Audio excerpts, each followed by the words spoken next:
Hello friends, welcome back to my channel. आज का हमारा टॉपिक सिंधु घाटी सभ्यता। वीडियो थोड़ा सा लंबा हो सकता है, प्लीज़ पेशेंस के साथ देखिए क्योंकि मैं इसमें सारे इंपॉर्टेंट फैक्ट आप लोगों तक पहुंचाने की कोशिश करूँ। ये जो सामने आपको दिख रहा है डायग्राम जो मैंने बनाया है, इसे हम स्पाइडर डायग्राम का काम क्या होता है, देखिए।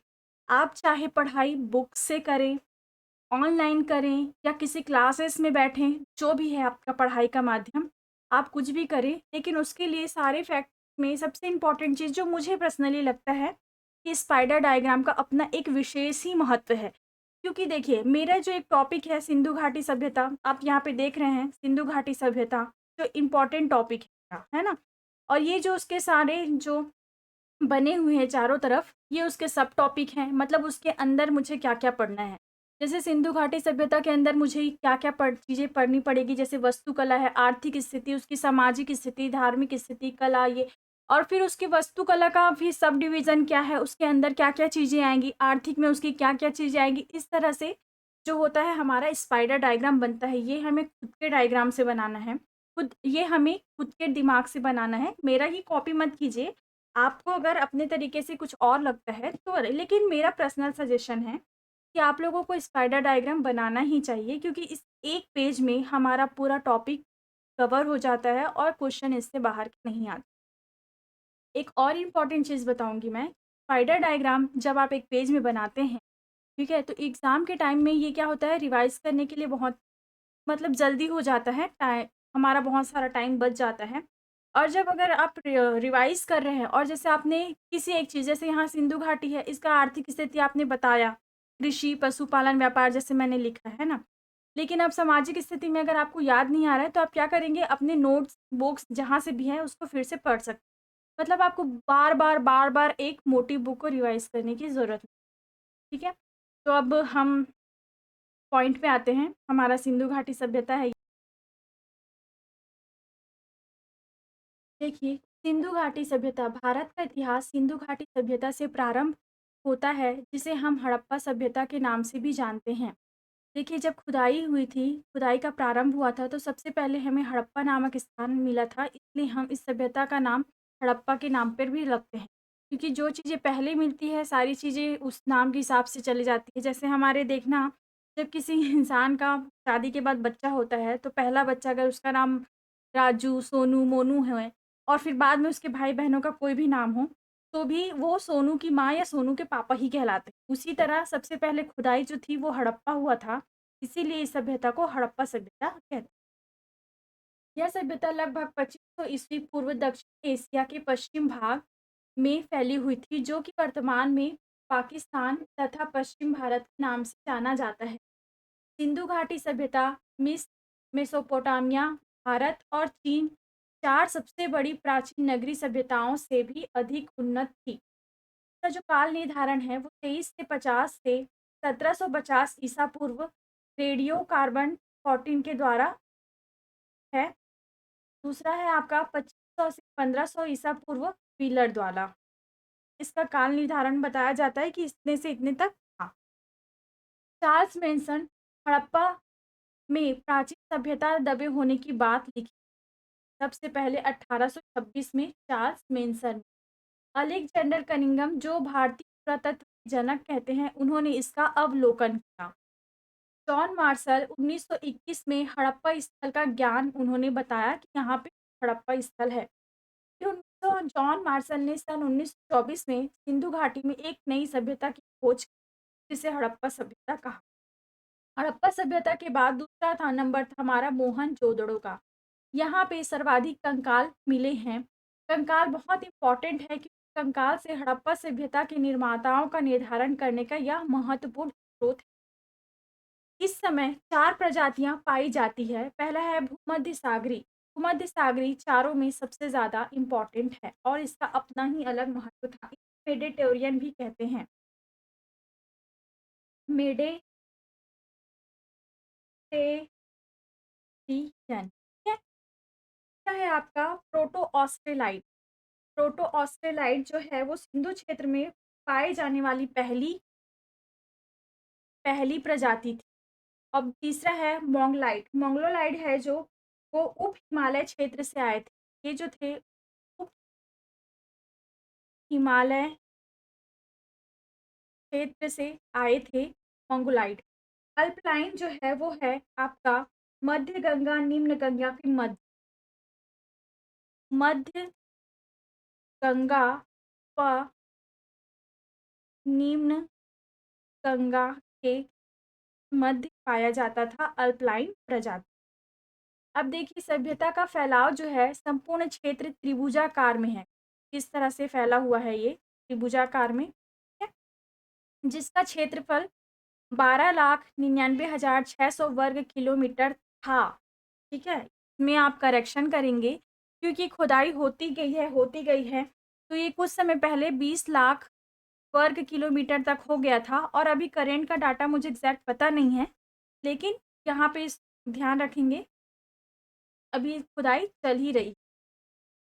आगे बढ़ते हैं, जो इसका फैलाव है त्रिभुजाकार में है, तो देखिए ये हो गया आपका उत्तर, ये आपका दक्षिण, ये पूर्व और ये हो गया आपका पश्चिम। ये देखिए सिंधु सभ्यता का जो कहाँ कहाँ फैला था, आप देख सकते हैं।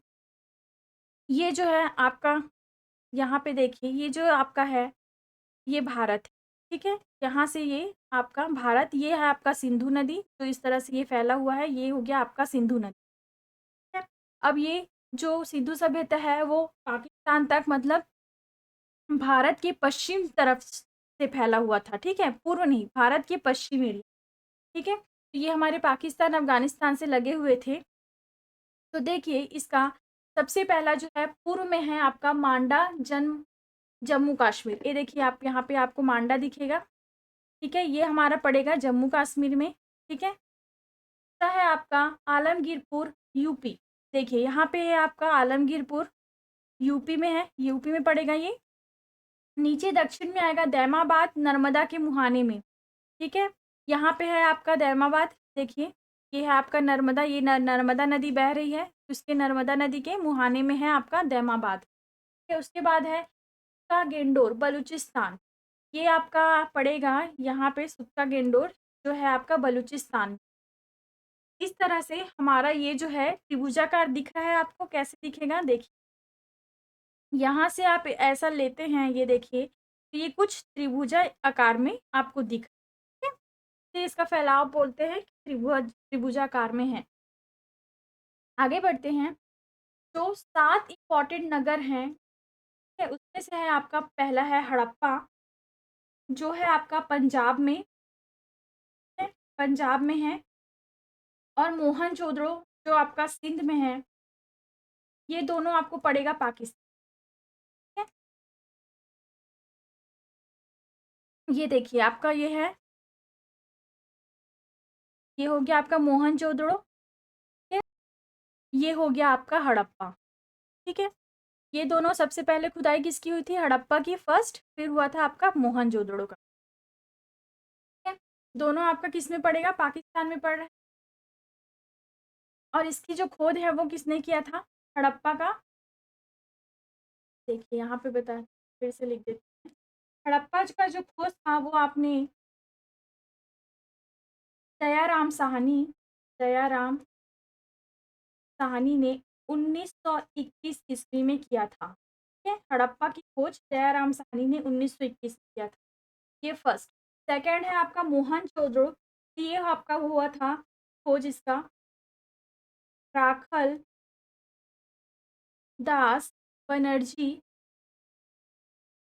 ने 1922 में मोहनजोदड़ो को खोज निकाला था, ठीक है। फिर आपका आता है चंद्रहुदड़ो, ये हुआ था 1931 में, से निकाला था एमसी मजूमदार। इसका और डिटेल में मैं वीडियो के लास्ट में बताऊंगी। लोथल है आपका गुजरात में, खोज 1954, ये भी इसे खोजा था राव ने, डॉक्टर राव ने, ठीक है। कालीबंगा, कालीबंगा आपका राजस्थान में पड़ा था, की खोज आमलन घोष ने, मिस्टर घोष ने इसकी खोज। बनावली, बनावली जो है उसका खोज हुआ था 1974 में फिस्ट द्वारा।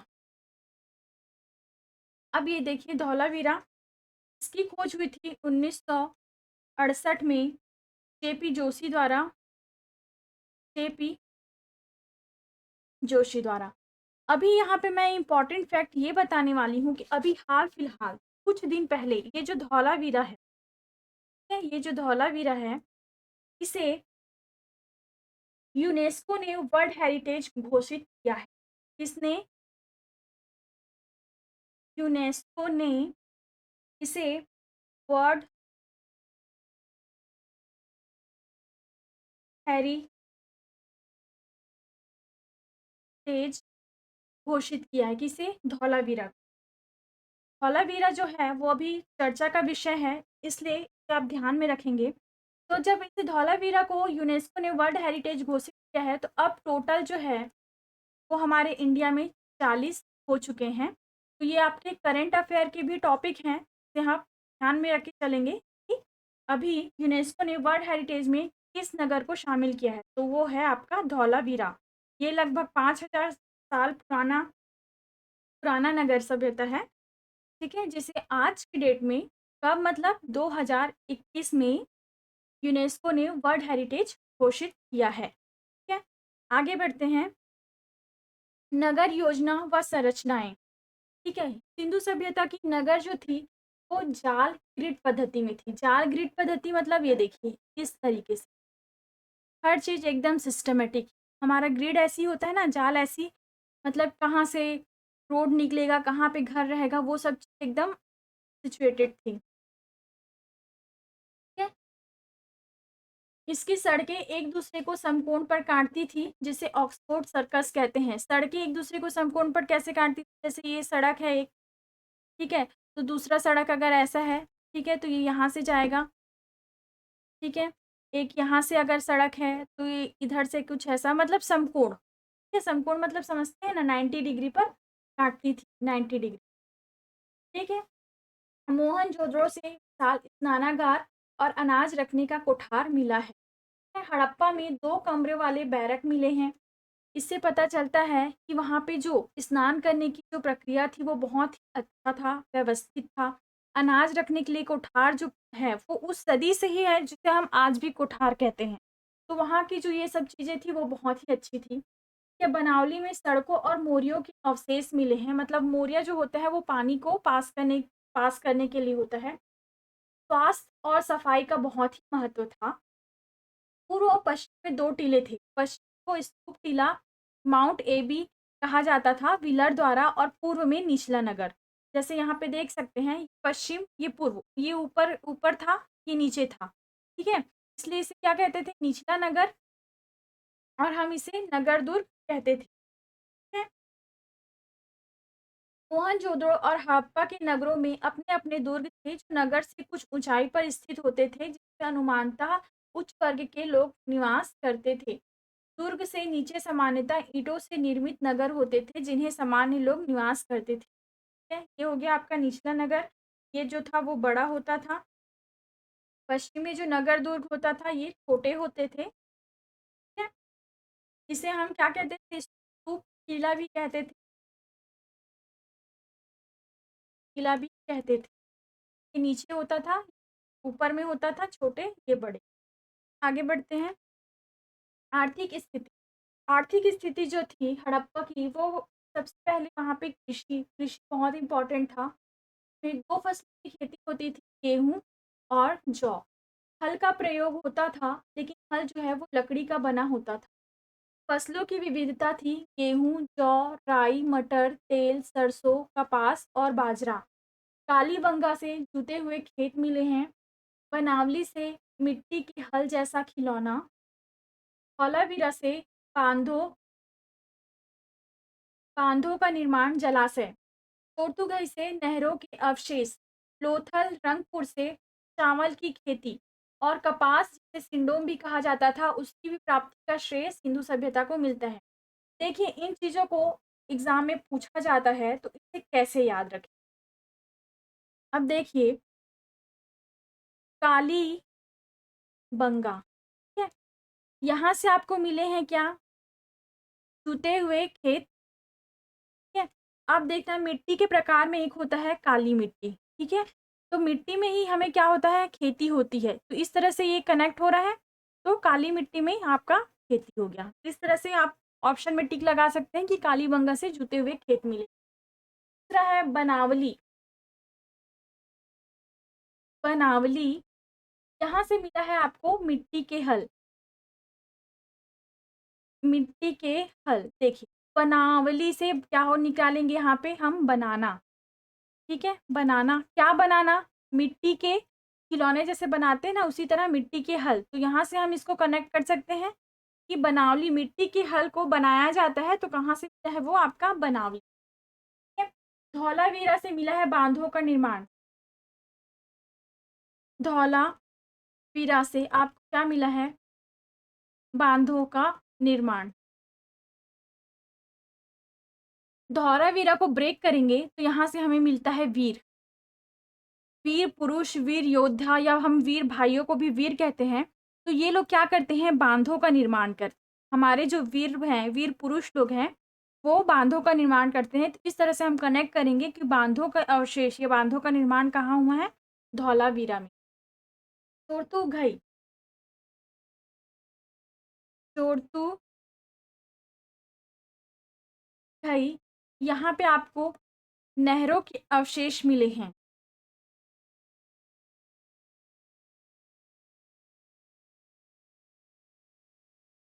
देखिए, यहाँ से हम क्या करेंगे? घई, घई से ले लेते हैं हम घी।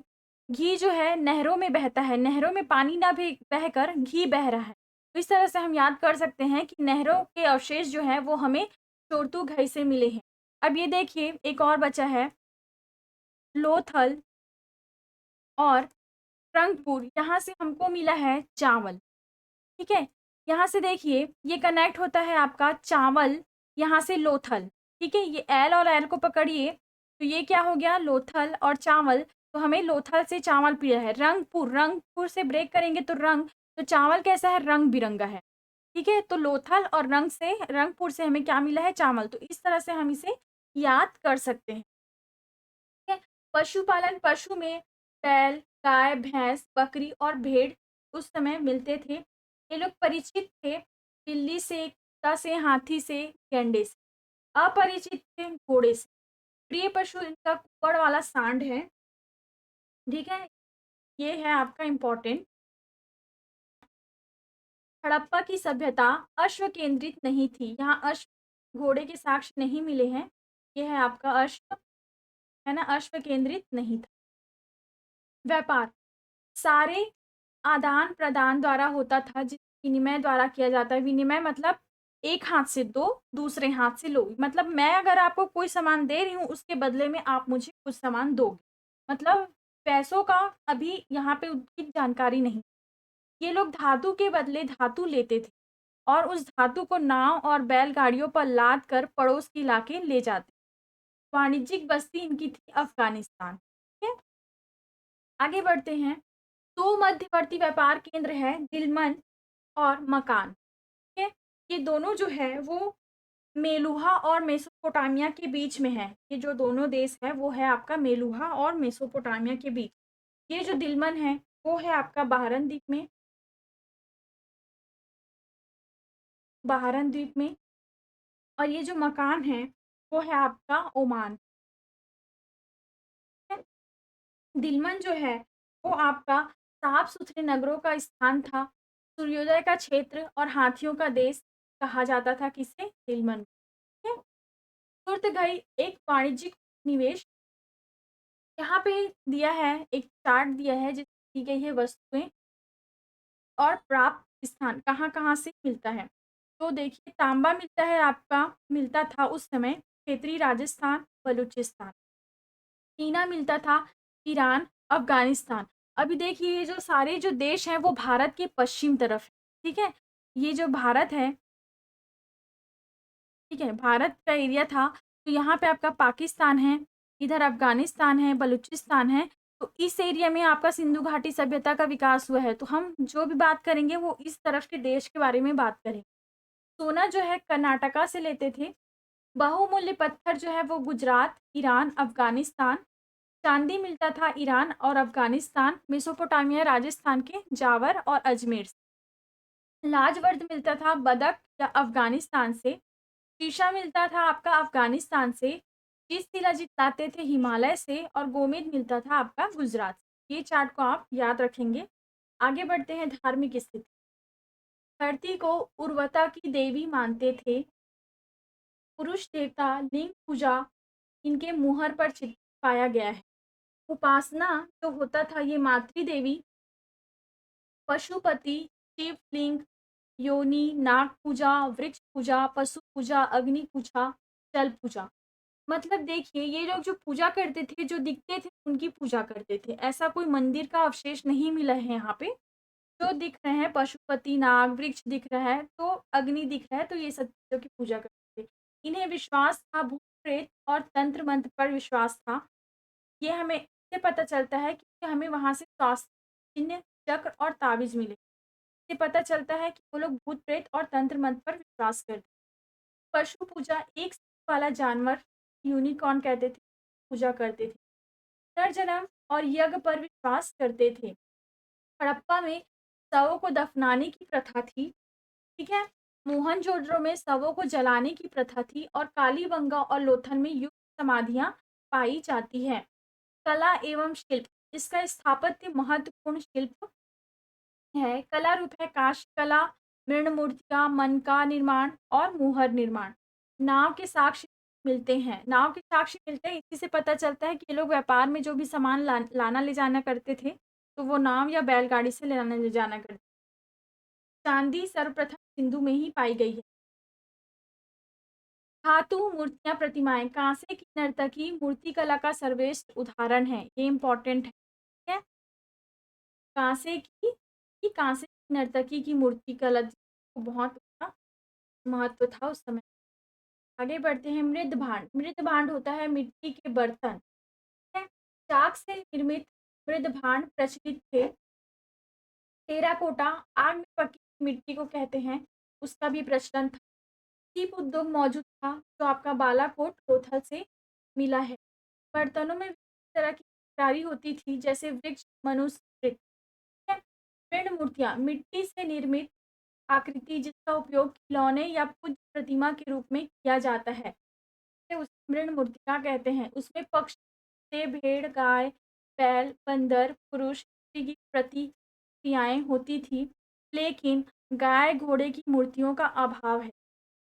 उनकी जो मुहरें थी वो सर्वोत्तम कलाकृति में बेलनाकार, वर्गाकार, आयताकार और वृत्ताकार होता था, ठीक है? बेलनाकार, आयताकार, वर्गाकार और वृत्ताकार होता था, जिसमें से वर्गाकार जो था वो ज़्यादा इम्पोर्टेंट था, ये ज़्यादा प्रचलन में था उस। तेल खड़ी की बनी होती। तेल खड़ी क्या होता है आपका? सफ़ेद रंग की पत्थर होती है। ये जो होता है वो होता है सफ़ेद रंग की पत्थर जिसका निर्माण होता था। राजमुद्रा मोहनजोदड़ो लोथल से मिले हैं। मोहरों पर ऊँट तथा घोड़े का चित्रण नहीं है, ठीक है? इनकी लिपि जो है वो भाव चित्रात्मक या चित्रात्मक होती थी, जो दाएँ से बाएँ और बाएँ से दाएँ की ओर लिखी जाती थी। इसे हम जो दाएँ से बाएँ और बाएँ से लिखी जाती है, इसे हम प्रोस्टोफेदन पद्धति भी कहते हैं। प्रोस्टोफेदन पद्धति। यू आकार, ये होता है यू आकार का विशेष महत्व था। यू आकार और सबसे ज़्यादा मिले हैं। मछली की आकृति लिपियों में सबसे ज़्यादा मिली है, ठीक है? सबसे ज़्यादा मिली है। आगे बढ़ते हैं। मापतौल, मापतौल जो है 16 या उसके अपवर्त का प्रयोग होता था, जैसे 16, 32, 64 एंड सो ऑन। पाट जो है वो चमकीले पत्थर से बने होते थे, जो घनाकार होते थे, इस तरह से होते थे। बाट, बाटों के निचले मानदंड द्विधारी होते थे। बाटों के ऊपरी मानदंड दशमलव प्रणाली में होते थे। ये हो गया आपका मापतौल। अब देखिए सिंधु सभ्यता का पतन। सिंधु सभ्यता का पतन कोई एक फिक्स रीज़न आज तक किसी ने नहीं बताया है। सब अपने-अपने रिसर्च से या अपने-अपने ज्ञान से बताते हैं कि उसका पतन कैसा हुआ होगा। देखिए, वर्षा की पहला कारण हो सकता है कि वर्षा की मात्रा 3000 ईसा पूर्व से आसपास तनिक सी बढ़ी, फिर दूसरी सहस्त्र के आधा में कम हो गई। इससे खेती और पशुपालन पर बुरा असर पड़ा होगा, जिससे उसका पतन हुआ होगा। ऐसा एक कारण है। दूसरा कारण ये भी बताते हैं कि मिट्टी की लवणता बढ़ गई होगी या उर्वरता घट गई होगी। ये भी हमारा सिंधु सभ्यता के पतन का कारण हो सकता है। तीसरा कारण है जमीन धंस गई या ऊपर उठ गई होगी, जिससे इस बाढ़ का पानी जमा हो गया होगा। ऐसा हमारे सर जॉन मार्शल और मैक एस आर राव ये तीनों मिलकर कहते हैं। और हमारा एक और कारण है कि हो सकता है वहां भूकंप आ गया हो, ये भी सिंधु सभ्यता का पतन। आर्यों द्वारा गार्डन चाइल्ड और विलय के अनुसार कहते हैं कि आर्यों आया। देखिए, सिंधु सभ्यता के बाद हम आर्यों के बारे में पढ़ेंगे। तो आर्यों को घुड़सवारी का ज्ञान था, है ना? और वो भी स्ट्रांग थे। तो हो सकता है उन्होंने सिंधु सभ्यता का पतन कर दिया हो। तो इस तरह से सिंधु सभ्यता के पतन का बहुत सारा निकलता है। बहुत लोग महामारी को भी का हम छठवां पॉइंट बता सकते हैं, महामारी। देखिए, अभी जो हमारा कोविड-19 चल रहा है, वो भी हमारे देश के लिए, पूरी दुनिया के लिए जो है वो महामारी है कोविड-19। इससे बहुत सारे लोगों की जानें चली गई, बहुत सारी चीज़ें तबाह हो गई, बर्बाद हो गई, बहुत नुकसान हुआ है देश को, लोगों को, है ना? बहुत सारी जनसंख्या में फ़र्क आया है, लोगों की ऐसे-ऐसे मौतें हुई हैं कि कब्रिस्तान में भी उन्हें जलाने के लिए जगह नहीं मिल रही। उस तरीके में हम महामारी को भी ऐसा बहुत सारे वैज्ञानिक समझते हैं उस समय के, कि महामारी भी जो है, वो भी सिंधु सभ्यता के पतन का कारण हो सकता है। हो सकता है कि महामारी हुई हो, तो बहुत सारे लोग मर गए हों और जो बचे हों, वो अपनी जान बचाने के लिए दूसरी तरफ पलायन कर गए हों, ऐसा भी हो सकता है। तो सिंधु सभ्यता का बहुत सारा मतलब पतन के बहुत सारे कारण निकल के सामने आते हैं। इस टॉपिक को पढ़ रहे हैं, तो कॉपी और पेन लेके बैठें, ठीक है? मैं पढ़ाऊँ या कोई भी पढ़ाए, आपको अपने हाथ से लिखने के हैबिट डालना चाहिए, ठीक है? जो-जो इम्पोर्टेंट चीज़ें लगती हैं, उसे आप लिखते जाइए, अपने नोट्स खुद बनाइए और उसे रिवाइज़ करते जाइए। जितना अभी हम देखते हैं प्रमुख स्थल एवं नदी। देखिए, हड़प्पा जो है, वो आपका रावी नदी में है, ठीक है? मोहनजोदड़ो आपका सिंधु नदी में है। कालीबंगा आपका घगर नदी में है, लोथल है भोगवा नदी, रोपड़ जो है वो सतलज नदी में है, मांडा है आपका चेनाब नदी में, दैमाबाद है प्रवरा में, आलमगीरपुर है हिंडन में, सुतकोगेंड है दास्त नदी के ऊपर, चंदउद्रो है सिंधु नदी, कोदिज है सिंधु नदी, रंगपुर है मादर नदी में, धौलावीरा है मनहर और मानसर नदी में, बनावली है रंगोई नदी। तो ये आप लिख लीजिए या याद कर लीजिए, इसमें से कभी-कभी क्वेश्चन पूछ देता है कि कौन-सा स्थान नदी पर है। ठीक है, आगे बढ़ते हैं। हड़प्पा सभ्यता के महत्वपूर्ण स्थल, स्थल खोजकर्ता, अवस्थिति और महत्वपूर्ण खोज। सबसे पहला है आपका हड़प्पा। हड़प्पा इसकी खोज 1921 में दयाराम साहनी ने की है, जो पाकिस्तान के पंजाब प्रांत में मोंटगोमरी जिले में रावी नदी के तट पर स्थित है। की महत्वपूर्ण खोज है मनुष्य के शरीर की बलवा पत्थर की बनी मूर्तियां, अन्नागार, बैलागाड़। ठीक है।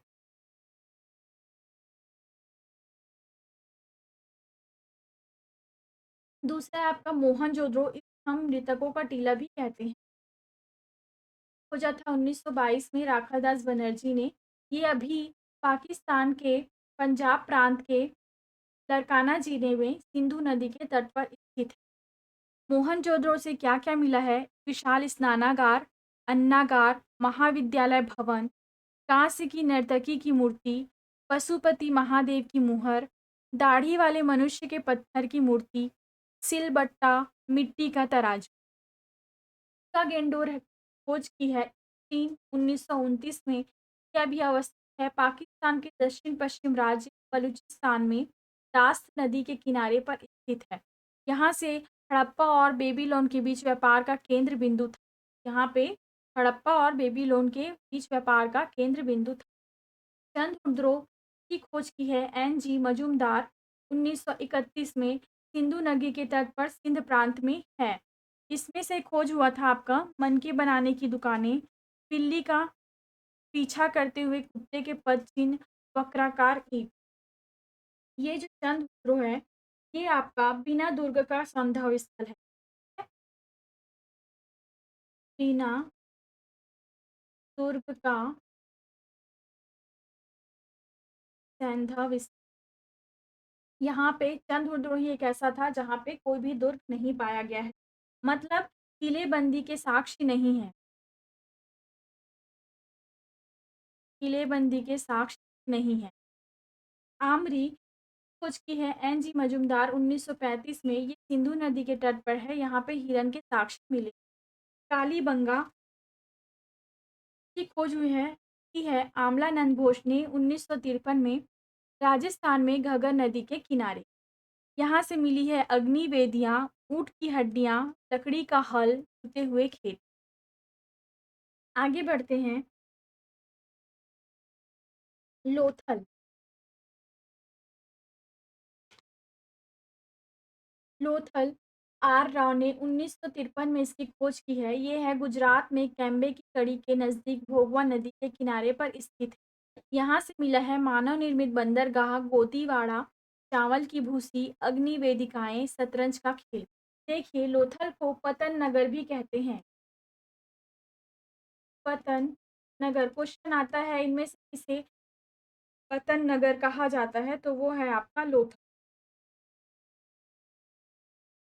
अब आते हैं सुतकोदा, जेपी जोशी 1964, गुजरात। यहाँ मिला है घोड़े की अस्थियां और मनके। बनावली। बनावली आर एस विस 1973, हरियाणा के हिसार जिले में स्थित है। यहाँ से मिला है आपको मनके, जौ, पक्की मिट्टी के बने हल, तांबे की कुल्हाड़ी, धावन पात। धौलावीरा खोज की है आर ए विस्ट ने 1985 में। गुजरात के कच्छ के रण में स्थित है। यहाँ मिला है जल निकासी प्रबंधन, जल कुंड, 10 चिन्हों वाला बड़ा अवशेष और मिट्टी का कंगा। धौलावीरा को हम सफेद कुएं के नाम से भी जानते हैं।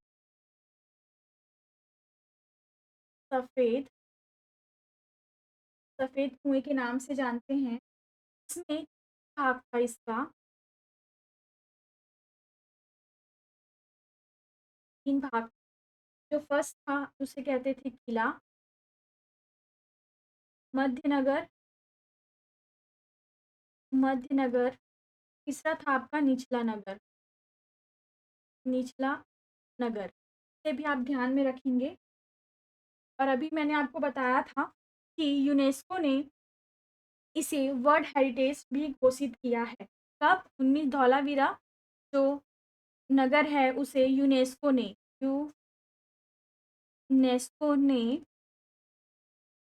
इसे वर्ल्ड हेरिटेज घोषित किया है। ठीक है, 2021 अभी लेटेस्ट खबर है ये। इस तरह से हमारा सिंधु सभ्यता का जो टॉपिक है वो यहाँ पे ख़त्म होता है। उम्मीद है कि आप सभी लोगों को समझ आया हो, और अगर आपको समझ आया है तो प्लीज़ इसे बीच-बीच में रिवाइज़ करते रहें ताकि आपके दिमाग से ना उतरे। अगर आपको मेरा ये वीडियो पसंद आया हो तो लाइक करिए, सब्सक्राइब करिए, शेयर करिए। थैंक